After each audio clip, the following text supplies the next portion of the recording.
Bon, nous allons démarrer donc cette masterclass dédiée au vin de Château Prado. Donc, automne oblige, on a tous des envies d'évasion, de soleil, de chaleur. Donc, l'envie nous a pris de vous emmener vers le sud de la France, vers ce vignoble magnifique de Bandol, pour découvrir ensemble le Château Prado.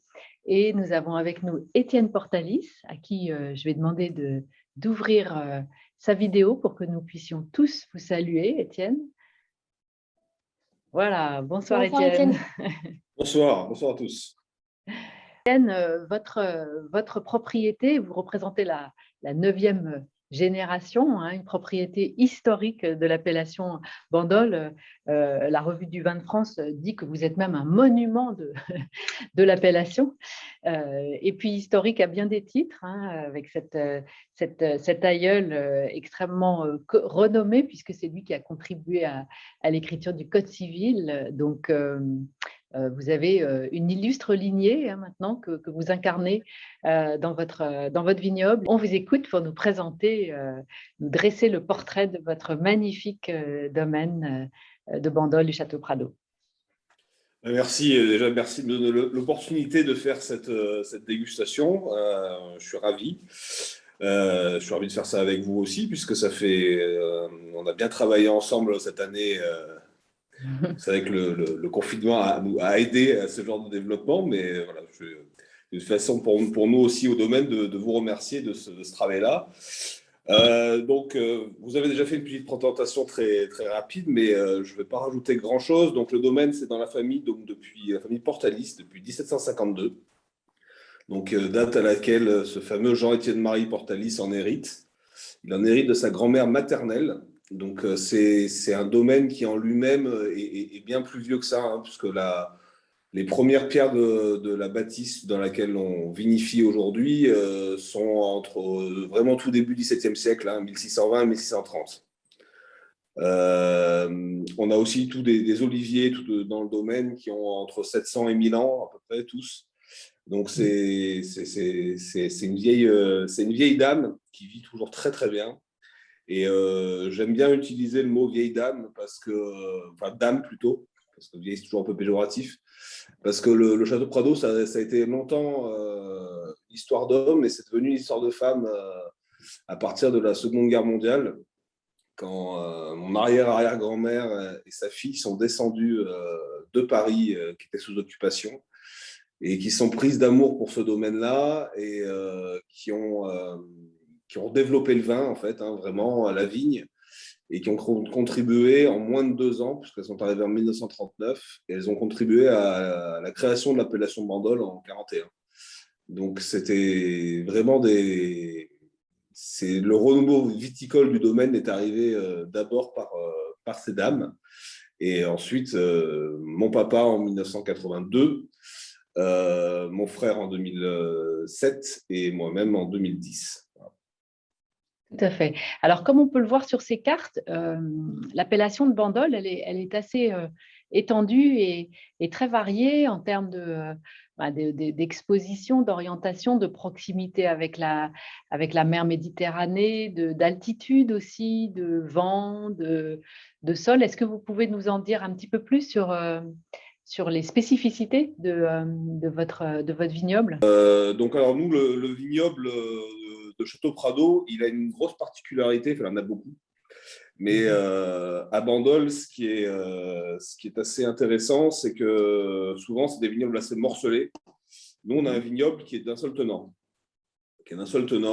qui est à peu près à 800 mètres de la mer à vol d'oiseau, et entouré par au cœur finalement d'un amphithéâtre de collines. Oui. On est sur des sols, on est sur la fin du Quaternaire chez nous. On est sur ce qu'on appelle du Permien. C'est essentiellement argilo-calcaire. Il y a des parcelles un petit peu plus argileuses que d'autres. On a un ratio, en fait, une balance argile-calcaire qui fait que le Mourvèdre, notre cépage de prédilection, va vraiment bien s'intégrer et se développer chez nous. La proximité de la mer aide également largement son développement, puisqu'on dit chez nous que le Mourvèdre, il a besoin d'avoir les pieds dans l'eau et la tête au soleil. Et pour en avoir goûté d'ailleurs, oui, je peux que donner raison à cette phrase. Voilà, si on est toujours un peu chauvin, bien sûr, mais s'il y a bien un endroit dans le monde où le Mourvèdre est à sa plénitude, c'est bien chez nous. Donc, il faut bien le dire. Voilà, on a aussi la particularité, je vous parlais du fait que mon vignoble n'était pas du tout morcelé. Il a aussi beaucoup de profondeur de sol. En fait, on est sur l'ancienne plaine alluvionnaire qui était l'ancienne mer finalement, l'ancienne mer Méditerranée qui s'est retirée peu à peu. Et finalement, nous, on a beaucoup de profondeur de sol, ce qui fait qu'on a une résistance au stress hydrique qui est bien plus forte que dans d'autres endroits de l'appellation, ou sur les coteaux, etc., où il y a moins de profondeur. Après, avec ça, on a plus d'humidité aussi, donc c'est aussi, ça peut être aussi problématique pour certaines maladies, mais comme on est près de la mer, on a du vent, on a de l'air, donc tout ça, en fait, se goupille très, très bien, et on a un microclimat qui est souvent reconnu par certains de mes confrères comme étant peut-être un des plus jolis microclimats de Bandol. Ce qui ne veut pas dire qu'ils reconnaissent que les vins sont meilleurs que les leurs, mais par contre, ils reconnaissent qu'on a un vrai microclimat vraiment très particulier sur Château Prado. Voilà. D'accord, très bien. Et en plus des cépages du Mourvèdre, vous travaillez également des cépages autochtones?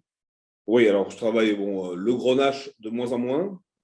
Ça, si on a quelques minutes en fin de présentation, j'en parlerai de pourquoi. Le cinsault, ça c'est le deuxième cépage en termes de volume sur le domaine.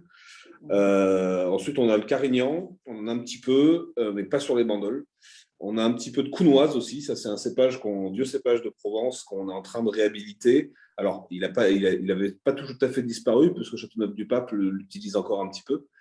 Mais c'est un cépage qui est pour moi un vrai cépage d'avenir dans le contexte de réchauffement climatique dans lequel on est. Parce qu'il est mûr à 12 degrés, et ça, c'est quand même assez intéressant pour l'avenir. J'ai également un petit peu de Barbaroux, c'est un tout vieux cépage également provençal. Ça s'appelle un cépage rosé. Alors ça, avec ça, je fais un vin de pays rosé qu'on ne goûtera pas ce soir, mais on ne peut pas tout goûter. Et voilà. Et qu'est-ce que j'ai oublié comme cépage? Non, c'est bon, on est bon. Mais j'ai le projet de planter peut-être d'autres cépages, du Mourvaison, encore de la counoise et du carignan évidemment, mais peut-être aussi du terré en blanc. Voilà, d'anciens cépages provençaux qui en fait ont été arrachés dans les années 60-80 parce que ça produisait trop. C'était pas qualitatif. Ça mûrissait pas. Sauf que le contexte actuel climatique fait que je suis à peu près persuadé que ça va marcher. Du moins, c'est un vrai pari qu'on fait, mais j'en suis assez certain. Et je pense qu'il vaut mieux essayer de récupérer des cépages qui sont déjà de chez nous, entre guillemets, plutôt que d'aller chercher encore des cépages étrangers, même si on est bien content que les Espagnols nous aient amené le Mourvèdre il y a quelques centaines d'années. On va pouvoir peut-être du coup commencer par le rosé, donc. Pourquoi avons-nous décidé de goûter un vin rosé alors que nous sommes aujourd'hui le 26 octobre? C'est un petit peu disruptif, évidemment. Il y a peut-être chez nous une part de frustration d'un été un peu froid qui nous a empêchés de goûter tous les rosés qu'on aurait voulu goûter pendant l'été, d'une part. Et puis d'autre part, l'idée que les grands rosés de Bandol sont pas uniquement des vins à boire facilement au bord de la piscine quand il fait 40 degrés, mais au contraire de vrais vins de gastronomie, et celui-ci va nous le démontrer. Et en plus de ça, on avait quelques suggestions d'accords mets et vins qui nous ont inspirés en goûtant les vins dont on pourra également reparler.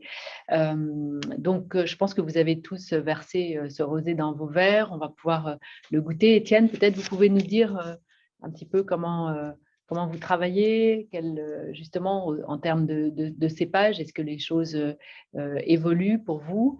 Le Mourvèdre reste, je crois, très dominant dans cette cuvée, mais est-ce qu'on peut en parler un petit peu? Et puis après, on va passer à la dégustation elle-même. Oui, tout à fait. Bon, quand je suis arrivé au domaine, mon père faisait du rosé à 50-50 à peu près, Cinsault-Mourvèdre. Je suis assez vite passé à 80% de Mourvèdre pour avoir une identité encore plus marquée. C'était aussi un pari parce que il y a 10 ans, la grosse mode du rosé commençait vraiment. Et on était très très loin de parler de rosé de gastronomie et de rosé de terroir. Et du coup, j'avais vraiment, moi, en tête de faire le genre de rosé qu'on va goûter aujourd'hui. J'ai mis quelques années à y arriver. Et puis, je cherche toujours des pistes, évidemment, d'amélioration. Pour moi, la vraie identité aujourd'hui, c'est les 80% de Mourvèdre. Donc, je ne pense pas bouger ça d'ici demain. Après, tout se réfléchit.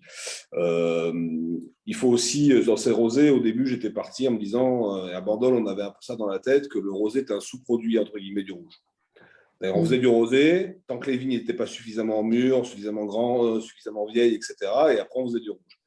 Je pense qu'il faut quand même qu'on garde, il faut avoir des vieilles vignes aussi dans les rosés. Si on veut faire des rosés de terroir, des rosés d'expression, il faut quand même avoir des sujets qui permettent ça. Et vous avez donc des vignes anciennes qui sont. Oui, alors là, quoi l'âge moyen? dans les rosés, on a quand même une moyenne d'âge entre 30 et 40, autour de 30 ans. Ce que je considère encore comme de jeunes vignes. Mais on a une vision un petit peu. Vous savez, quand on vit dans un domaine qui a 350 ans ou 400 ans, on a une vision du temps qui est un peu, qui est un peu différente de la réalité. Et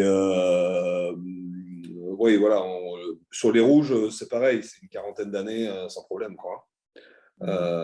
Voilà, donc ensuite, c'est des rosés qu'on va pouvoir boire tout de suite, bien sûr, mais qu'on peut garder également. Oui, c'était une question qui se posait là, oui. savoir Ouais.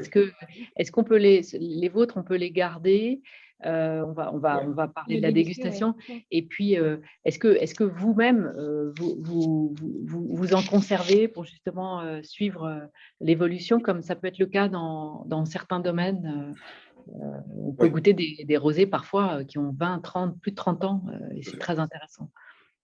Alors, très, très rapidement, déjà, la vinification du rosé, en fait, elle est assez simple. Hein. C'est un pressurage direct avec une macération pelliculaire qui est de 2-3 heures, mais qui n'est pas vraiment voulue. C'est une macération qui se passe dans les bacs à vendange, etc.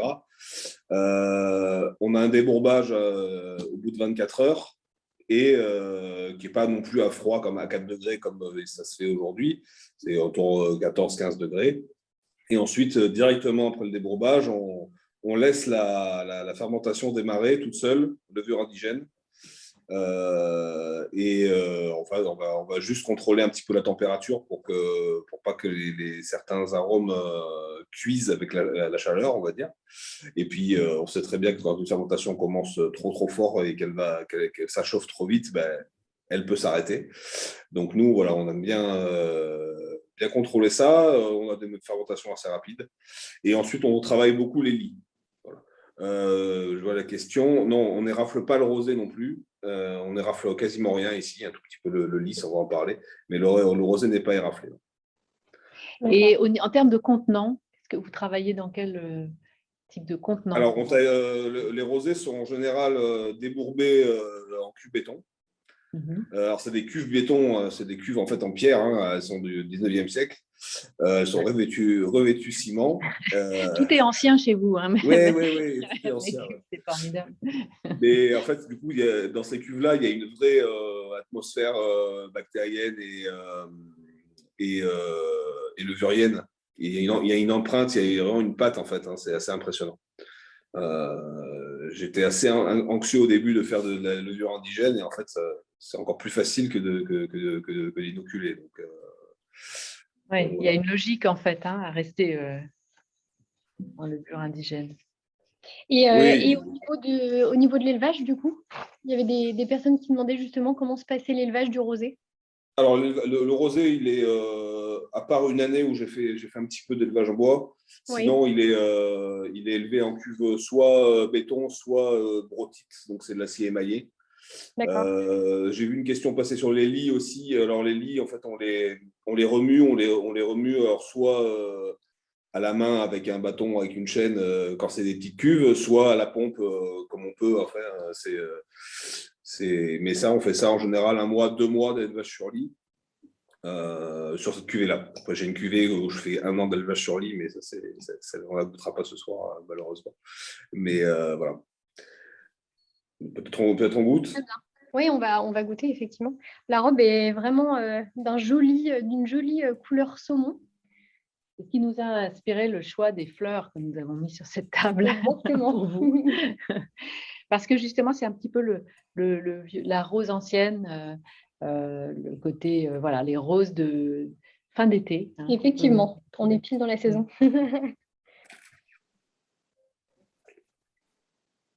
Le nez est très exubérant, à la fois un côté floral, des agrumes aussi, c'est très délicat. Mais à la fois, c'est un nez qui est assez vif. Ouais, ouais. Il y a un petit côté bonbon acidulé, enfin acidulé en tout cas. On sent déjà que c'est pas un rosé, c'est vraiment un rosé de gastronomie, effectivement. Oui, là, on le goûte, il a déjà 6-8 mois de bouteille. Et je trouve que c'est là où ça commence vraiment à bien se goûter. Le Mourvèdre a besoin de temps. Là, aujourd'hui, voilà, je trouve qu'1 an de bouteille, c'est vraiment, vraiment super pour commencer à goûter ça. Justement, le nez devient un poil moins exubérant parce que quand ça sort de la vinification, moi, presque, ça me plaît pas. Je me bats avec mon œnologue qui me dit mais attends, mais c'est très bon, t'as des agrumes et tout. Je dis oh, mais ça m'emmerde.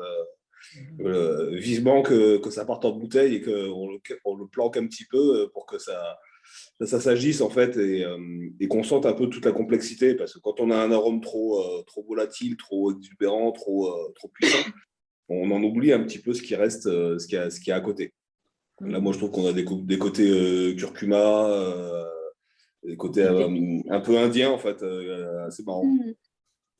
Oui, mais il commence à s'assagir, mais il a encore beaucoup d'énergie. Hein, Ah ouais, ouais. Oui, effectivement. C'est vrai que la bouche, elle est à la fois complètement vive, mais il y a une vraie fraîcheur. C'est très agréable. Pardon, Étienne, vous vouliez Non, non, dire? je vous en prie. Non, moi, je suis un petit peu obsédé par l'équilibre dans les vins. Bon, je pense que tout vigneron cherche ça. Mais 2020, c'était une année compliquée. Il a fait quand même très chaud. On avait pour prendre un tout petit peu technique, on avait des acidités totales assez faibles. On avait des pH assez hauts. Donc, du coup, et des maturités assez fortes. Hein. On a des degrés autour de 14, 14,5 là-dessus. Et du coup, c'était compliqué d'aller chercher la fraîcheur. Il a fallu vraiment moins travailler sur les lits que d'autres années, etc. Parce qu'on ne pouvait pas alourdir quelque chose qui était déjà un petit peu, voilà, avec des guillemets, un peu pâteau. Voilà, si on compare avec un 2019 ou un 2021 là, qui va arriver, c'est des millésimes où les acidités sont plus franches et c'est des équilibres plus sur la légèreté. Là, il est déjà assez jeune dans le gras un petit peu, dans la puissance. Mais c'est d'autres équilibres que j'aime bien aussi, moi, Oui, que j'aime bien. En oui, plus, je il y suis a de la... pas. Vas-y, je vous en prie. Non, non, je disais, il y a de la puissance, mais je trouve qu'en finale, il y a une forme de minéralité et un côté un petit peu salin qui donne, qui calme le jeu, qui donne de la fraîcheur et qui en même temps est extrêmement persistant en bouche. Hein, ouais, moi je recherche cette amertume iodée en fait, hein, j'appelle cette amertume iodée. Bon, alors, le iode, je ne vais pas la chercher tout seul, hein, elle est pas loin. Mais elle est déjà là. elle est déjà là. Mais c'est vrai que je suis un grand fan d'amertume et bien dosé évidemment. Mais souvent, c'est un goût dont on a un peu peur. Et en fait, je trouve que ça vraiment, ça peut donner quelque chose, surtout sur une année comme ça où l'acidité elle est un petit peu plus faible. Ben, en fait, l'amertume va pouvoir compenser un petit peu ça. Je trouve que pendant 3-4 ans, vraiment, on a une belle fraîcheur, on a encore beaucoup d'aromatiques. Et on ne prend aucun risque à garder un rosé, ce type de rosé-là, 3-4 ans. Vraiment, aucun risque, ça ressemblera à ça, grosso modo. Ça ne va pas tellement évoluer, ça va un petit peu s'assagir, mais ça restera très bien. Après, plus vieux, on va avoir des côtés un peu plus oxydatifs, mais on va avoir vraiment la salinité et l'iode qui vont ressortir. Nous, on a fait cet été là, des accords mets 20 avec des rosés 98. Ah oui? Ouais. Oui, Et incroyable. alors, avec quoi vous les accordiez alors? On avait fait un truc un peu pas très conventionnel. On avait fait un couscous de porc noir de Bigorre. Ah oui, Ah, ah oui. incroyable. Alors, déjà, la recette n'est pas conventionnelle. Non, mais non, mais c'est un copain chef qui m'a fait ça et on a fait d'ailleurs des dîners au domaine avec ça. Et ouais, c'est assez impressionnant. C'est que, alors, c'est vraiment des vins d'accord. C'est-à-dire que tout seul, le rosé 98, vous l'ouvrez chez vous avant l'apéro, vous le goûtez, vous le mettez à l'évier parce que ça ressemble plus du tout à du rosé. Enfin, Oui. ça ressemble plus du tout à l'idée qu'on s'en fait. Mais par contre, en fait, moi j'ai un principe, c'est que si le vin est équilibré dans sa jeunesse, il tiendra. Après, c'est les aromatiques qu'il va falloir dompter et accorder. Mais techniquement, le vin, il tient. Moi, je goûte des Prado 40, 41, 45, ça ne bouge pas, quoi. Et là, quand vous parlez de ces En rouge, années-là, en rouge. vous parlez du rouge, d'accord. Ouais. C'est Non, pas mais rose. j'ai goûté des blancs aussi. J'ai goûté des blancs, Ouais. des rosés 75 il n'y a pas très longtemps. Oui, qui Ouais. tiennent bien. Ouais. Et alors, donc, vous parliez du côté iodé qui venait de la mer. Est-ce qu'il y a d'autres influences justement de ce côté, le fait que la mer soit proche, d'autres influences sur le vin? Bah, oui, c'est ça. Il va y avoir essentiellement directement ce côté salin, évidemment. Après, la proximité de la mer, ça agit plus sur le raisin au début, hein. Donc sur sa maturité, sur la façon de travailler les vignes aussi, parce que comme on est près de la mer, on a un peu plus de fraîcheur, on a un peu d'humidité, mais on a du vent, donc on peut travailler en bio sans problème. Voilà, c'est un grand bonheur de pouvoir être juste à côté de la mer. Et même si on est à côté, on s'en rend compte tous les jours qu'on est à côté. Et on n'est pas en vacances tous les jours, mais par contre, on se rend compte de la chance qu'on a d'être juste là. Est-ce qu'on peut peut-être passer au Juste second vin? l'accord, mais vin qu'on Oui, qu'on c'est avait vrai. imaginé. C'est vrai que nous, on avait imaginé, donc avec ce millésime, on s'était dit ou bien un poisson avec des citrons confits ou des choses comme ça, Un peu rôti. un peu rôti. Mhm. Ou sinon, on partait aussi sur une viande blanche.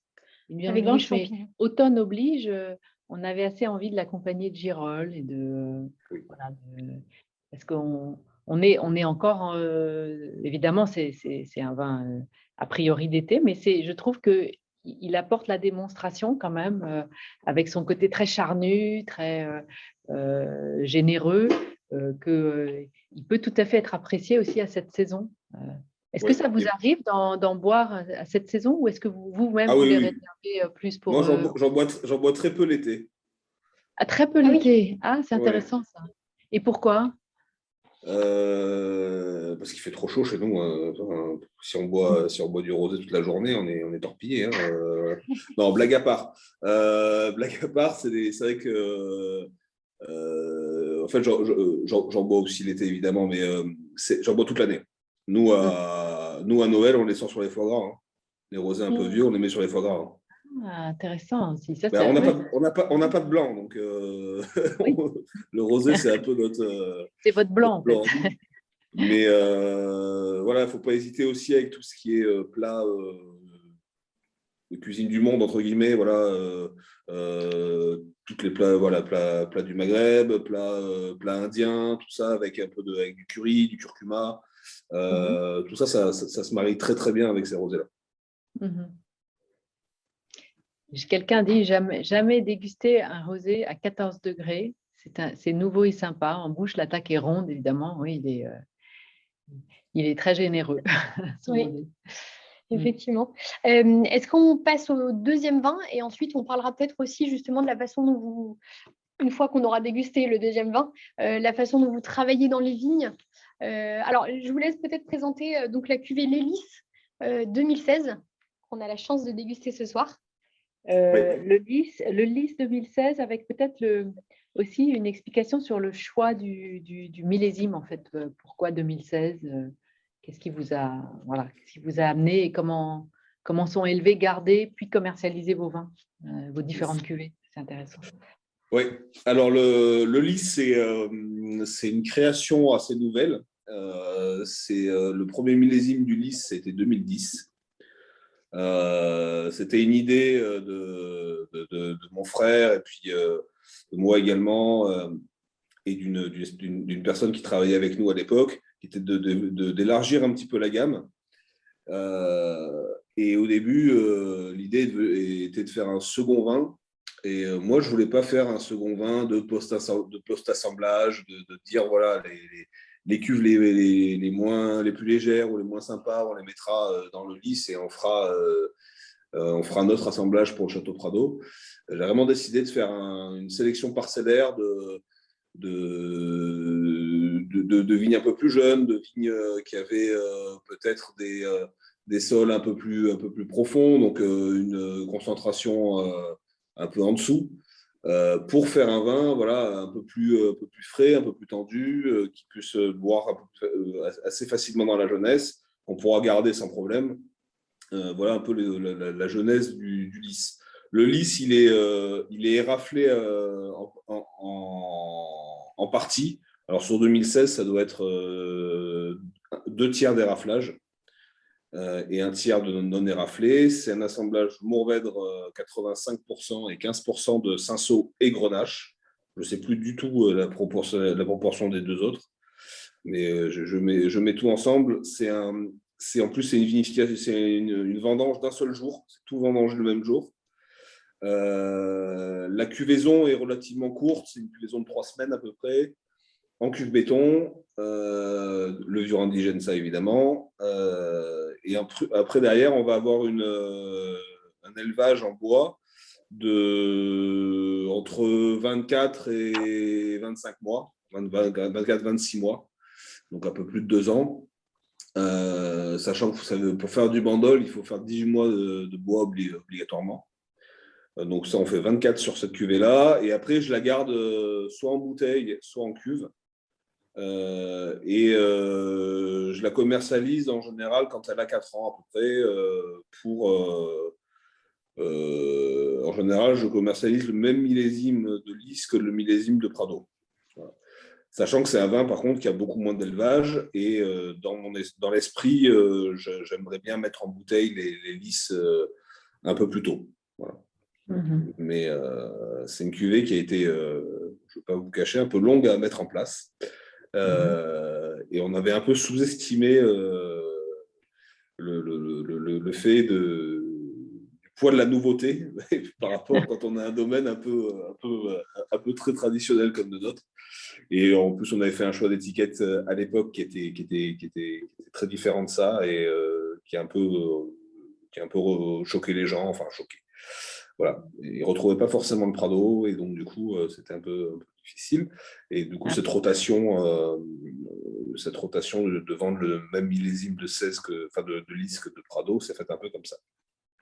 Mais alors, donc votre domaine, vous êtes implanté sur environ 19 hectares, c'est bien ça? Voilà, il y a 20 hectares. Ouais, 20 hectares. Et vous parlez donc de parcellaire. Cette cuvée, en fait, elle représente quoi dans votre production Cette cuvée, c'est tout petit. Hein. C'est une bonne question. C'est 2 hectares. D'accord. D'accord. Toute petite. OK. 2 hectares, 2 hectares et demi, et ça dépend un petit peu des années. Après, il faut aussi jongler avec les contenants qu'on va avoir. Oui.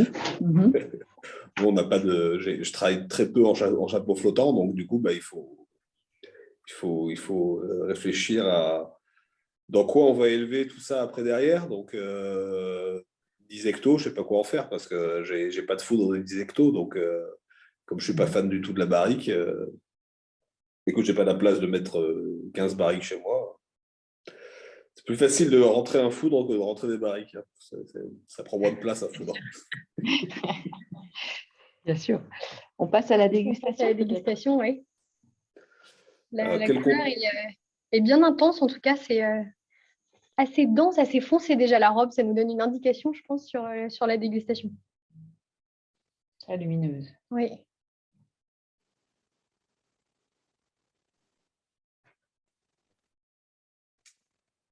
Je trouve qu'il y a des fruits mûrs qui ont déjà une belle maturité. Ils ont certainement été vendangés à pleine maturité, justement, à une maturité parfaite. On essaie. Même si en général, le lys, je cherche un peu moins la entre guillemets surmaturité que sur le Prado. D'accord. Sur le Prado, je suis 100% grappe entière, et donc là, il faut vraiment que ma rafle elle soit bien mûre. Ouais. On est assez, il y a des épices, des petites touches aussi de fleurs comme de la violette, quelque chose comme ça, je trouve. Pivoine, très pivoine. Ah oui, alors pivoine. On cherchait la fleur. On cherchait, oui. On se disait qu'il fallait qu'on fasse une révision de fleurs. C'est ça. Non, mais moi, j'ai mis, depuis que je goûte mes vins, j'ai toujours trouvé qu'il y avait une fleur et je ne la trouvais pas. Et c'est un journaliste, c'est Pierre Casamayor, la dernière fois, qui m'a dit c'est la pivoine, Étienne. Alors, et c'est le côté un peu poivré, justement, de la pivoine, effectivement. Ouais. Après, on a le côté garrigue aussi. Hein, on a le côté garrigue de chez nous, hein, vraiment. Laurier aussi, un peu. Voilà. Oui. Moi, je trouve qu'il y a aussi un côté un peu réglissé, un peu végétal, justement. Tout à fait. C'est un vin qui a déjà presque 5 ans, hein, donc, et dont 3 ans de bouteille quasiment. Donc c'est vrai que c'est un vin qui commence à être bien évolué, qui a bien évolué, quoi. La bouche est vraiment très puissante. Quand je trouve que quand on a juste le nez, on s'attend à ce qu'elle soit plus un peu moins, avec un peu moins de corps, et c'est vraiment un vin qui peut certainement s'attendre encore, comme ce que vous disiez, on peut certainement l'attendre encore longtemps parce qu'il y a une vraie puissance des tanins qui sont assez présents. C'est une cuvée que je voulais faire avec des jeunes vignes, sauf qu'aujourd'hui, depuis 2010, elles ont quand même pris 10 ans de plus déjà. Et on commence c'est des vignes qui aujourd'hui pourraient tout à fait dans le Château Prado. Donc, c'est compliqué parce que des fois, j'ai envie de faire un petit Prado, des fois, j'ai envie de faire pareil. Puis c'est un vin sur lequel j'ai moins le poids de l'histoire. Donc, on cherche un peu plus. On avait un peu le complexe d'être libre sur ce vin-là au début avec mon frère. Mais c'était sympa. C'était assez sympa. Alors, question, les tanins sont ceux du fruit ou est-ce que les tanins présents proviennent aussi de l'élevage sous bois? Non, c'est uniquement le raisin.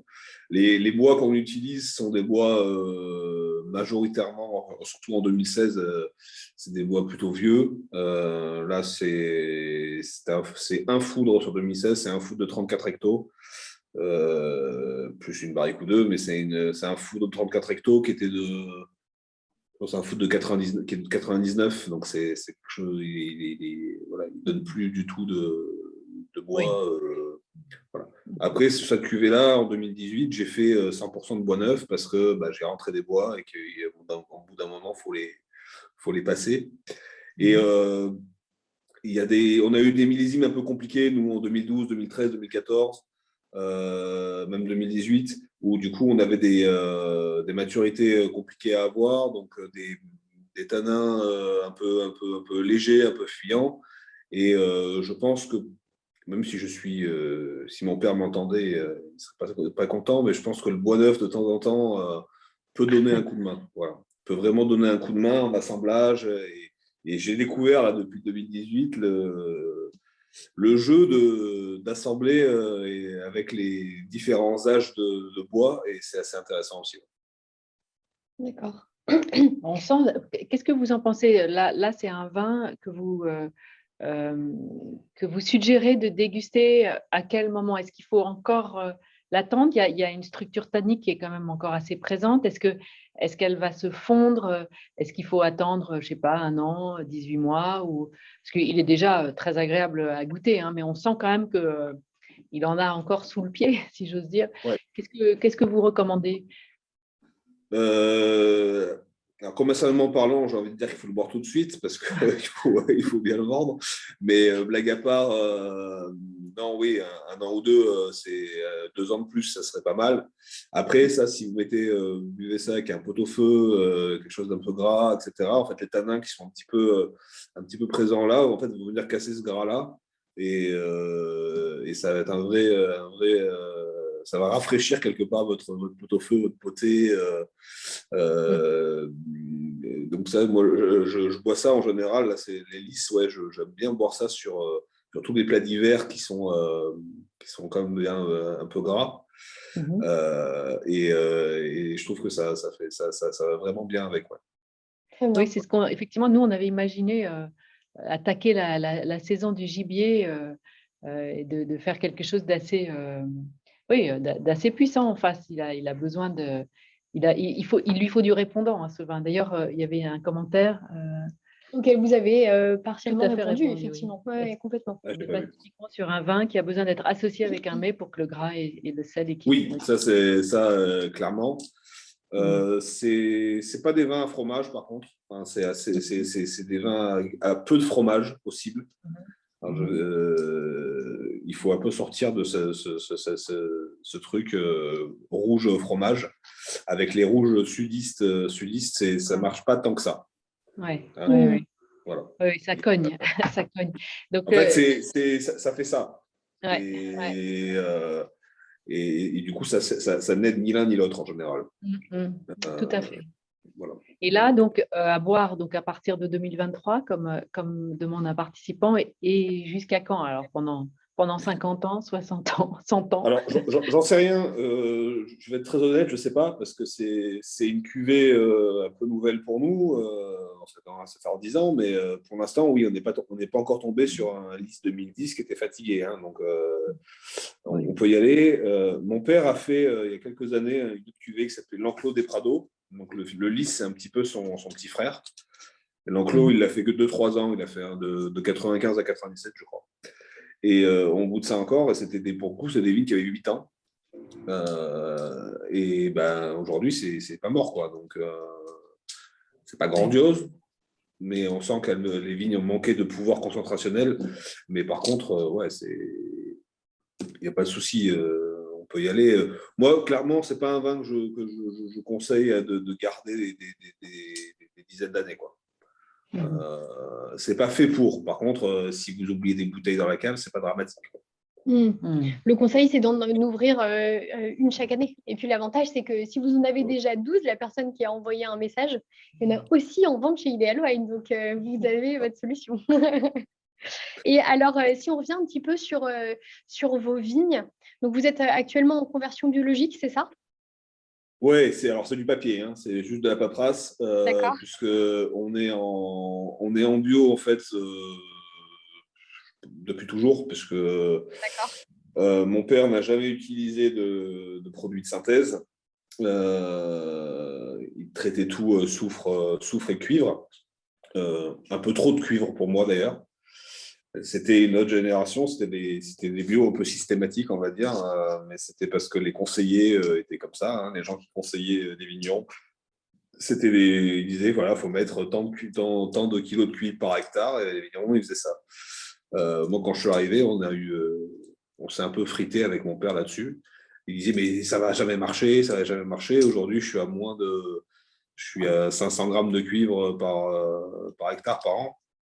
Je pense qu'on était plutôt pas loin des 4-5 kilos il n'y a pas très longtemps, quoi. Mais du coup, on est en bio depuis toujours. On a des accointances assez fortes avec la biodynamie, plus dans la philosophie que dans la réalisation, j'ai envie de dire.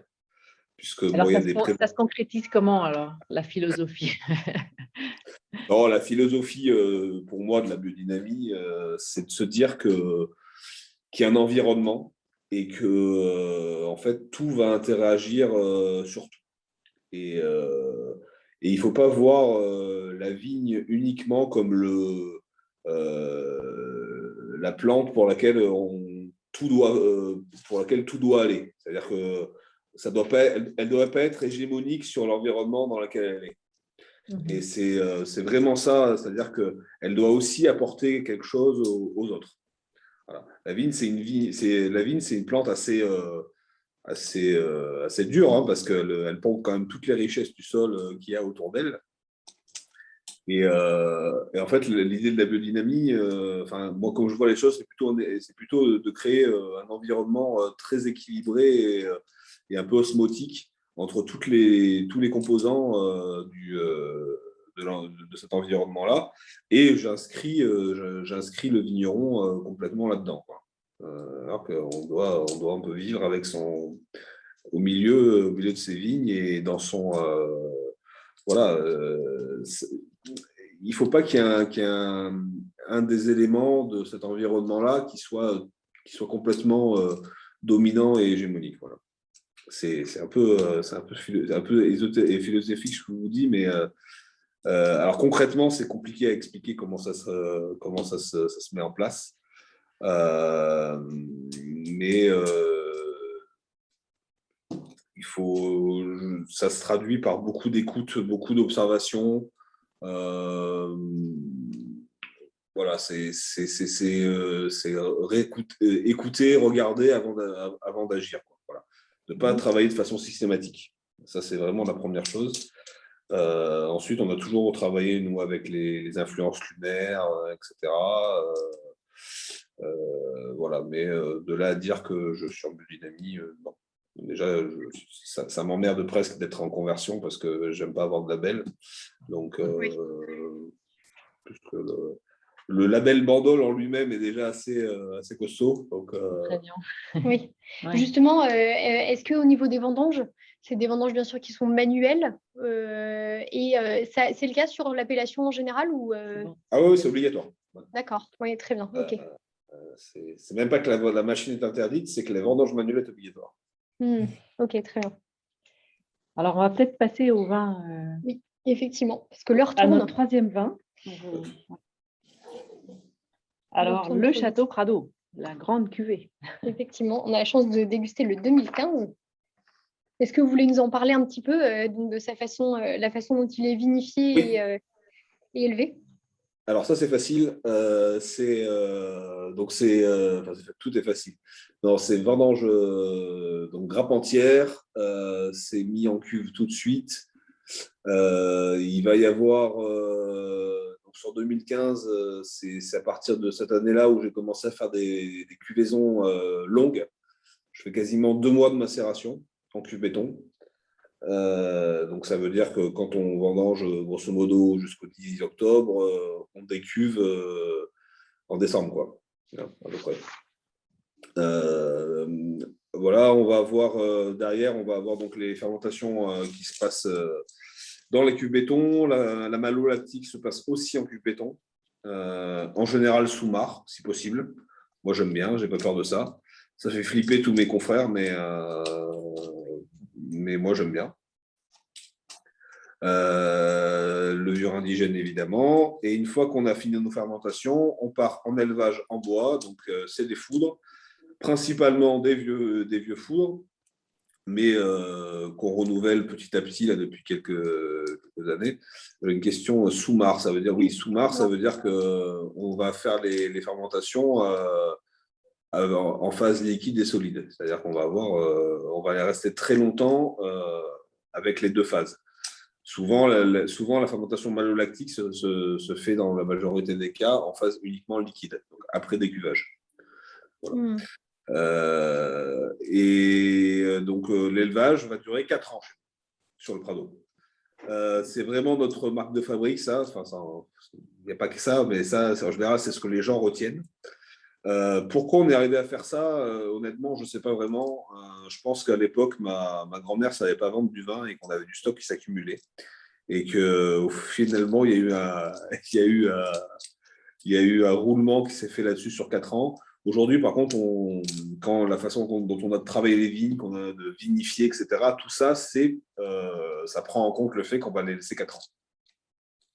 Ah oui, j'ai déjà fait plus, puisque j'ai fait une cuvée en 2007 qui s'appelait cuvée 10 ans, et qui a fait 10 ans d'élevage en bois. Et alors? Je ne suis pas sûr de le refaire. C'est quand même beaucoup de sueur froide. Mais non, c'est super. C'est très marrant. Ça donne un côté un peu immortel au vin, je trouve. Oui. Vous faites beaucoup de tests comme ça, alors c'est intéressant. Oui. En fait, voilà, il faut être conscient du poids historique et générationnel qu'il y a chez nous. Mais la réalité, c'est pas vraiment un poids d'ailleurs. Mais par contre, il ne faut pas s'interdire de continuer à réfléchir. Voilà, je fais des cuvées en œuf béton, je fais des cuvées. Voilà, je vais sûrement passer en jarre, en amphore sur des trucs. Je déguste énormément. Voilà, on tente des expériences des fois qui fonctionnent pas. Voilà, mais il faut pas rester enferré. Faut continuer à vouloir faire évoluer ça. Nous, il y a quelques années, dans les années 90, Château Prado, c'était pas dégustable avant 15 ans, quoi. C'est ce qu'on disait effectivement de vos vins. Ouais, tout à fait. Et ça, sans vraiment vouloir le changer, parce que j'ai pas dit à mon père, j'arrive, je vais changer ça.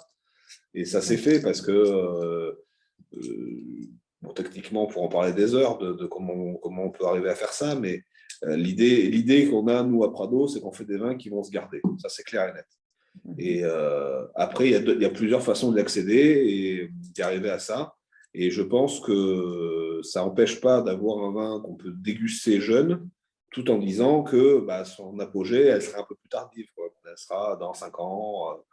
Grosso modo, aujourd'hui, un Château Prado, c'est une dizaine d'années qu'il faut. Voilà. Mais comme je le vends déjà au bout de 4 ans, ça fait déjà 4 ans de gagner. Ça fait, oui.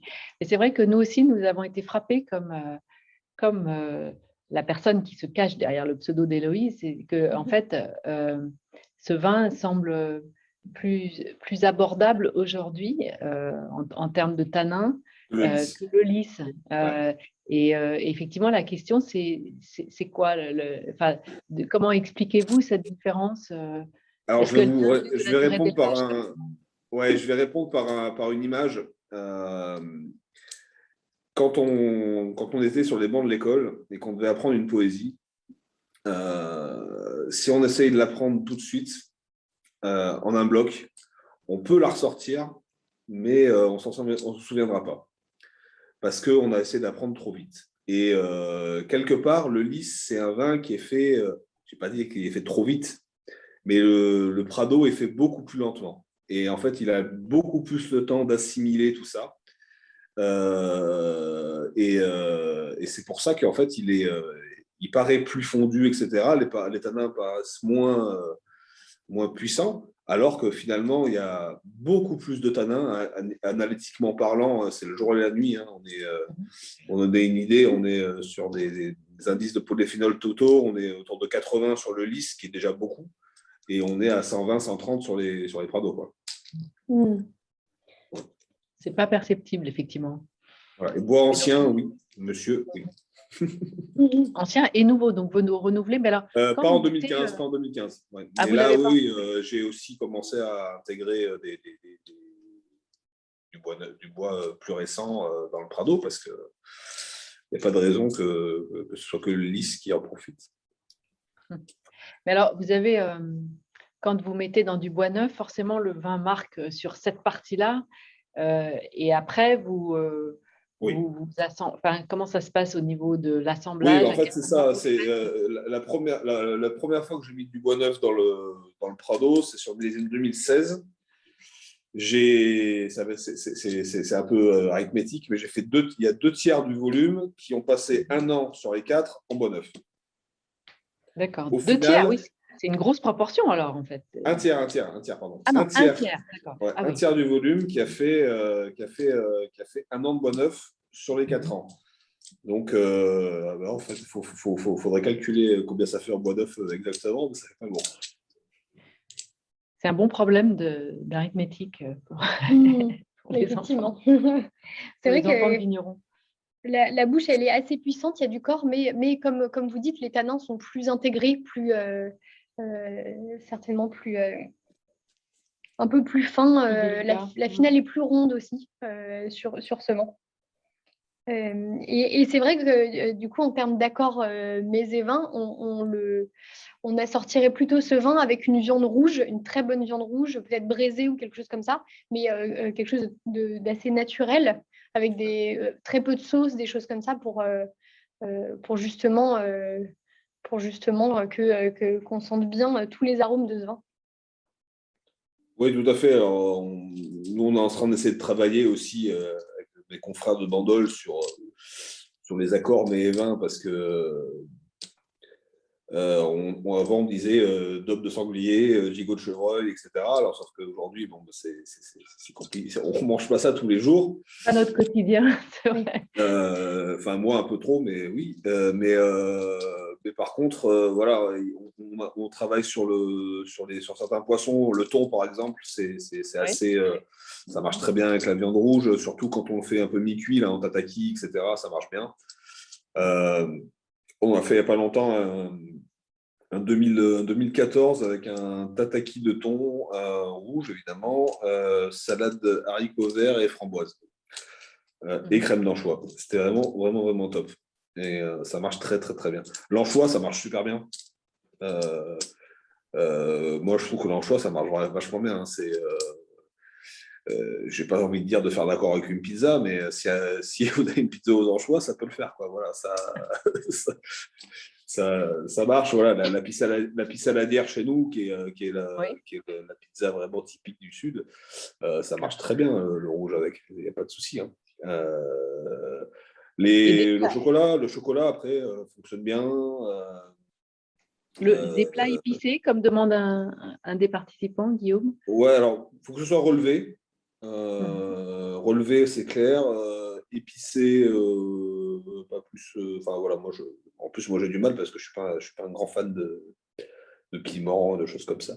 Mais par contre, le vin, il a besoin de répondants. Donc, oui, on peut y aller. Hein, il n'y a pas de souci. Il n'y a pas de souci. Très bien.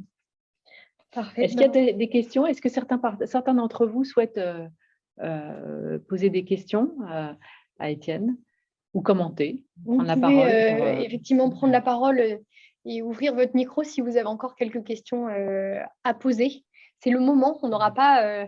s'il y avait une question sur les millésimes 2014, 2015, 2016, pour les comparer un petit peu. Est-ce qu'on peut leur donner des profils Alors, ils sont incomparables, les trois. Et en fait, c'est un peu il faut que je vous fasse la réponse de Gascon, hein, mais c'est un peu un trait de caractère qu'on a sur les 10 derniers millésimes. On a vraiment eu des événements climatiques très différents. Et en fait, on a des millésimes qui sont compliqués à comparer avec l'historique des millésimes chez nous.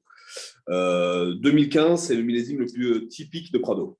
Ça ressemble vraiment à ce qu'on a toujours fait.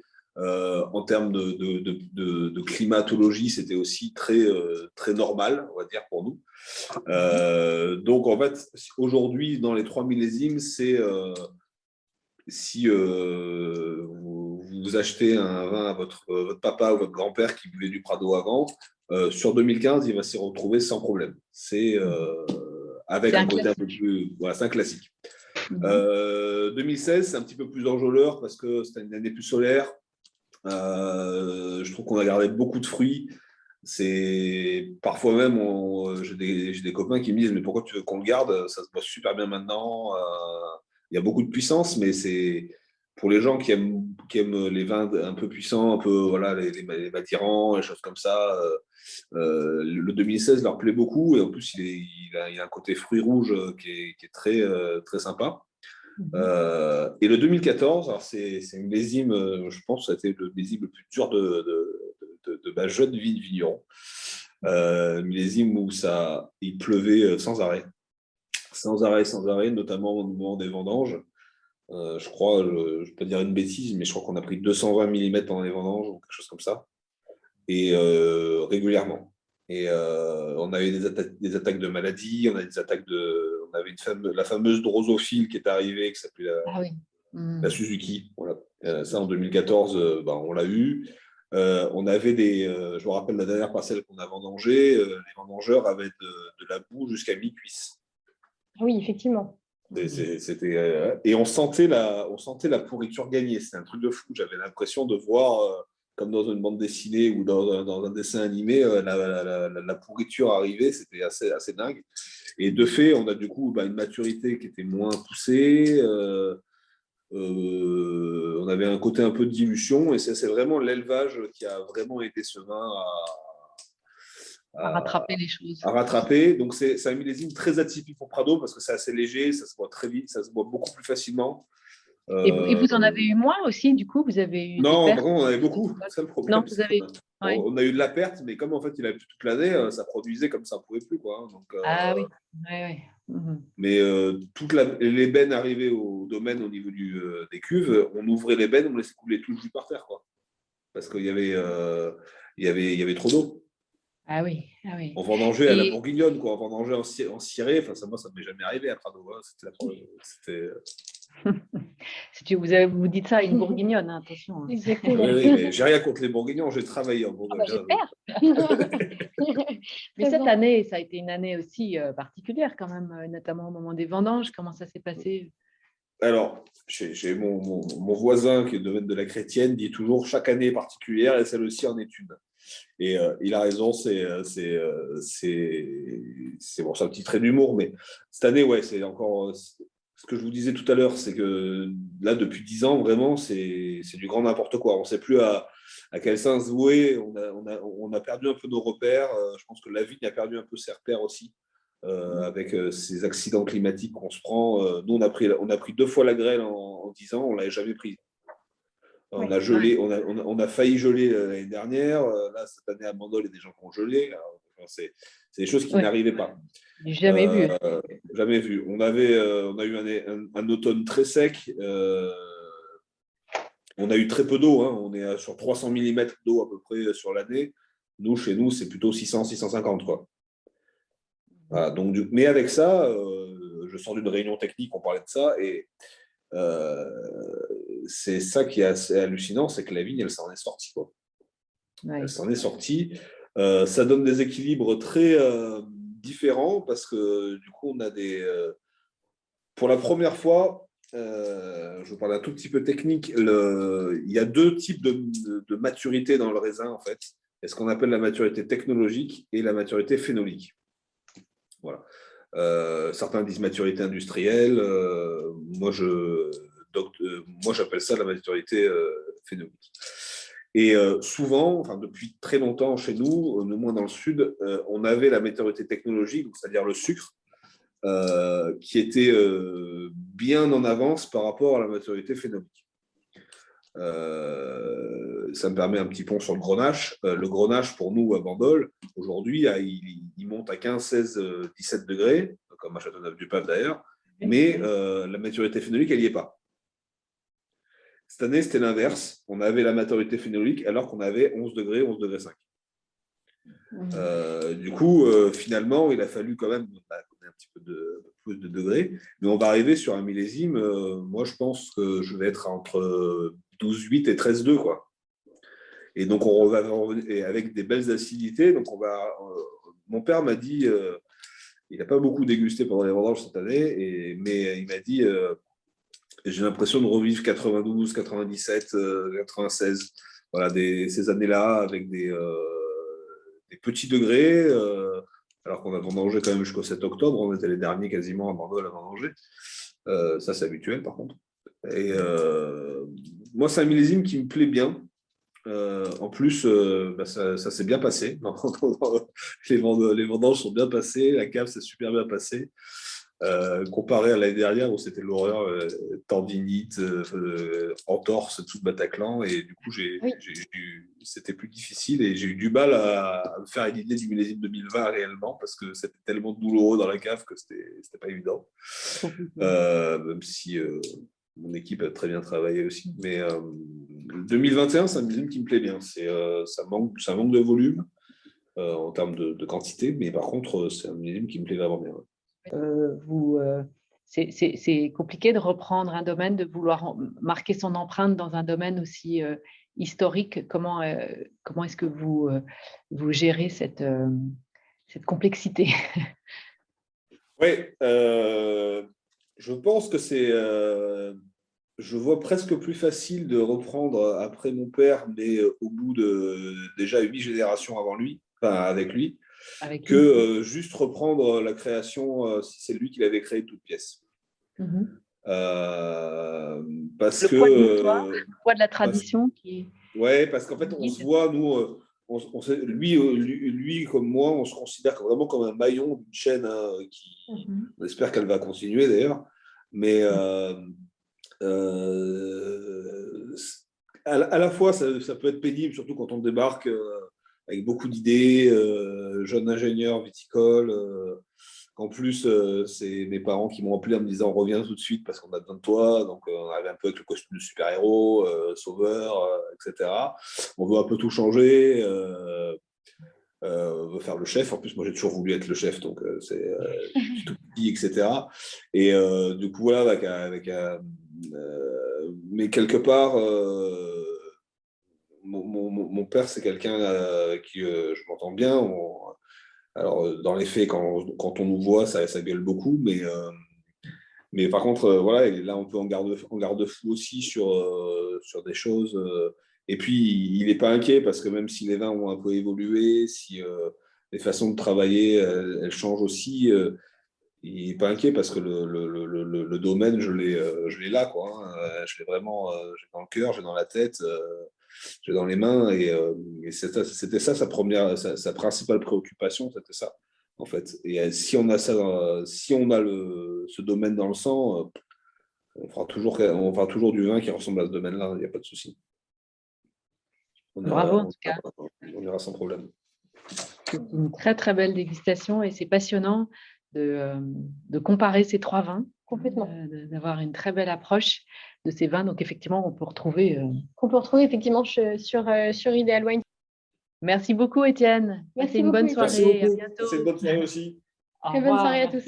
Au revoir. Au revoir. Au revoir à tous.